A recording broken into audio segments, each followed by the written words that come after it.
वसुंधरा की जिंदगी उस मोड़ पर पहुंच चुकी थी जहां सच्चाई और झूठ के बीच की दीवारें धीरे धीरे टूट रही थीं।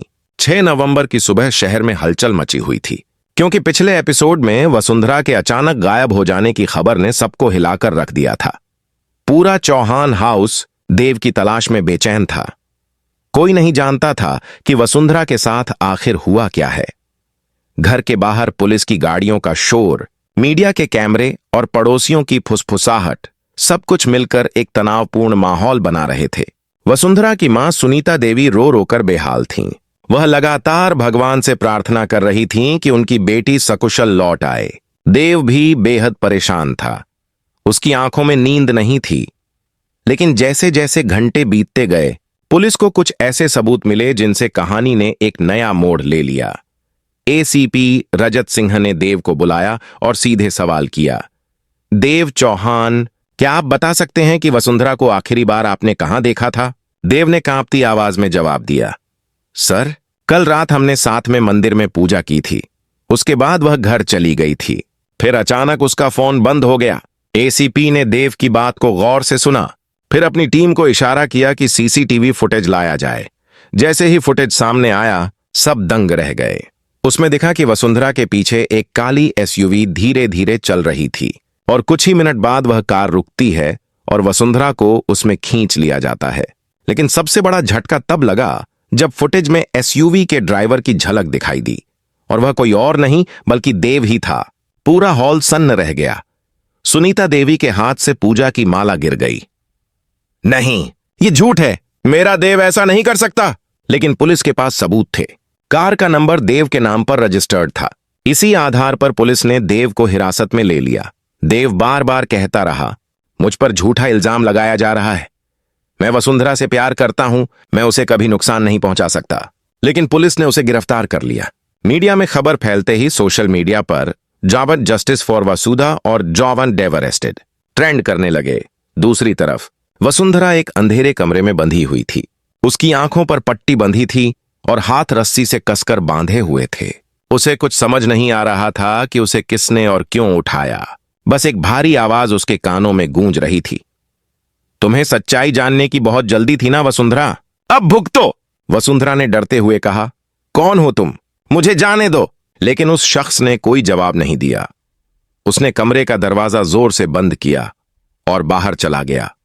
उधर चौहान हाउस में सब कुछ बदल गया था। देव के माता पिता समाज के तानों से टूट चुके थे। उनके लिए यह यकीन करना मुश्किल था कि उनका बेटा किसी किडनैप केस में फंस सकता है। लेकिन एसीपी रजत को देव के खिलाफ लगातार सबूत मिल रहे थे। उसकी लोकेशन, उसकी कार और उसके फोन से भेजे गए कुछ संदिग्ध मैसेज। वसुंधरा की बहन रिद्धिमा को देव पर जरा भी भरोसा नहीं था। उसने पुलिस को कहा, देव ने ही किया है सब कुछ, उसे वसुंधरा की सफलता से जलन थी। लेकिन वही समय पर चौहान परिवार के पुराने नौकर रामू ने एक और सच्चाई बताई। साहब, मैंने तो देखा था कि उस रात देव के कपड़े खून से सने हुए थे। इस बयान ने जैसे आग में घी का काम किया। देव पर शक और गहरा गया। उसे थाने में रखा गया, जहां वह खुद को निर्दोष साबित करने की कोशिश कर रहा था। इस बीच कहानी में एक नया किरदार एंट्री लेता है। चंद्रिका, जो वसुंधरा की पुरानी दोस्त थी, लेकिन अंदर ही अंदर उससे नफरत करती थी। वही असली मास्टरमाइंड थी इस पूरे किडनैप ड्रामे की। उसका मकसद सिर्फ एक था, देव और वसुंधरा को हमेशा के लिए अलग करना और चौहान परिवार की इज्जत मिट्टी में मिलाना। चंद्रिका ने वसुंधरा को एक वीरान गोदाम में बंद कर रखा था। वह हर दिन उसे यह वसुंधरा को बंधक बनाए हुए 3 दिन बीत चुके थे। उसकी हालत कमजोर हो गई थी, लेकिन उसका मनोबल अब भी टूटा नहीं था। उसे भरोसा था कि देव निर्दोष है और किसी न किसी तरह वह उसे बचा लेगा। कमरे की दीवारों के बीच बैठी वसुंधरा को अपनी हर याद सताने लगी। देव की हंसी, उनकी पहली मुलाकात और वह दिन जब दोनों ने साथ मिलकर अपने सपनों का घर बसाने की बात की थी। उसे विश्वास था कि प्रेम कभी हार नहीं सकता, भले ही दुनिया उसके खिलाफ क्यों ना हो। उधर पुलिस स्टेशन में देव की हालत बदतर थी। लगातार पूछताछ, समाज का दबाव और वसुंधरा की गुमशुदगी का बोझ उसके दिल को तोड़ रहा था। लेकिन एसीपी रजत को अब भी कुछ बातें खटक रही थीं।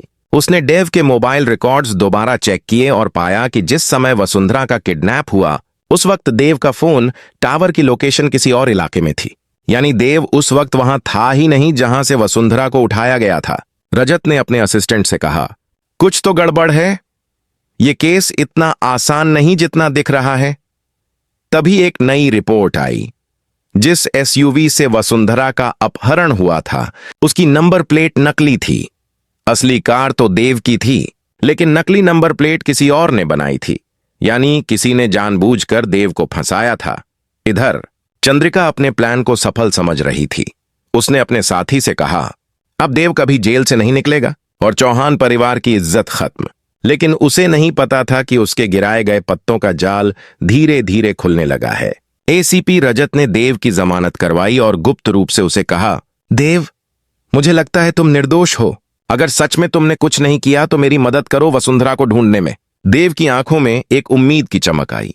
मैं कुछ भी करूंगा सर, बस वसुंधरा को वापस लाना है। दोनों ने मिलकर देव की पुरानी कॉल रिकॉर्डिंग और सोशल मीडिया पोस्ट्स की जांच शुरू की। उन्हें एक पुराना नंबर मिला जिससे पिछले हफ्ते देव को धमकी भरे कॉल आए थे। ट्रेस करने पर नंबर चंद्रिका के नौकर गोपाल के नाम पर निकला। देव और पुलिस की टीम ने उसी रात गोपाल के घर पर छापा मारा। गोपाल डर के मारे कांपने लगा और सच उगल दिया। मैडम चंद्रिका ने कहा था कि अगर मैंने मदद नहीं की तो मुझे जान से मार देगी। उसने ही वसुंधरा को बंद किया है गोदाम में। ये सुनते ही देव का खून खौल उठा। उसने बिना वक्त गंवाए पुलिस टीम के साथ गोदाम की तरफ दौड़ लगाई। गोदाम के अंदर अंधेरा था, पर जैसे ही उन्होंने दरवाजा तोड़ा, देव की नजर उस कोने पर पड़ी जहां वसुंधरा बेहोश पड़ी थी। वसुंधरा, देव ने पुकारा और उसके पास भागा। उसने उसे बांधने वाली रस्सियां काटी, पानी के छींटे मारे। वसुंधरा धीरे धीरे होश में आई और देव को देखकर रो पड़ी। देव, मुझे पता था तुम जरूर आओगे। देव ने उसे गले लगा लिया और दोनों की आंखों से खुशी के आंसू बहने लगे। एसीपी रजत ने तुरंत चंद्रिका को गिरफ्तार करने का आदेश दिया। जब पुलिस उसकी हवेली पहुंची, वह अपने बैग में पैसे और नकली पासपोर्ट रख रही थी। चंद्रिका, तुम गिरफ्तार हो, रजत ने कहा। वह मुस्कुराई। तुम्हें लगता है तुमने मुझे पकड़ लिया? यह खेल अभी खत्म नहीं हुआ। लेकिन पुलिस ने उसे हिरासत में ले लिया और सारे सबूतों के साथ कोर्ट में पेश किया। अदालत में केस चला। मीडिया के कैमरे, पत्रकारों की रिपोर्टिंग और शहर भर की निगाहें इस केस पर थीं। चंद्रिका के खिलाफ सारे सबूत पेश किए गए। गोपाल की गवाही, नकली नंबर प्लेट का केस और सीसीटीवी फुटेज का डिजिटल विश्लेषण। कोर्ट ने साफ कहा कि देव निर्दोष है और चंद्रिका ही असली अपराधी। न्यायाधीश ने आदेश दिया, चंद्रिका शर्मा को वसुंधरा के अपहरण और देव चौहान को झूठे केस में फंसाने के अपराध में 10 साल की सजा दी जाती है। पूरा कोर्टरूम तालियों से गूंज उठा। देव और वसुंधरा ने एक दूसरे की ओर देखा। दोनों की आंखों में राहत और सच्चे प्यार की चमक थी। घर लौटने पर चौहान हाउस में खुशियां लौट आईं। सुनीता देवी ने मंदिर में दीपक जलाया और कहा, भगवान ने हमारी बेटी को बचा लिया, अब सब ठीक हो जाएगा। वसुंधरा ने देव का हाथ पकड़ा और बोली, हमारे बीच जो भरोसा था वही हमें यहां तक लाया है। देव ने मुस्कुराते हुए कहा, अब किसी डर, किसी गलतफहमी को हमें अलग नहीं कर पाएगी। आखिरी सीन में दिखाया गया कि दोनों मंदिर में भगवान के सामने माथा टेकते हैं। वसुंधरा के गले में मंगलसूत्र चमक रहा था और देव की आंखों में कृतज्ञता थी। कैमरा ऊपर उठता है, मंदिर की घंटियां बजती हैं और स्क्रीन पर लिखा आता है, सच की जीत हमेशा होती है, चाहे रास्ता कितना भी कठिन क्यों ना हो।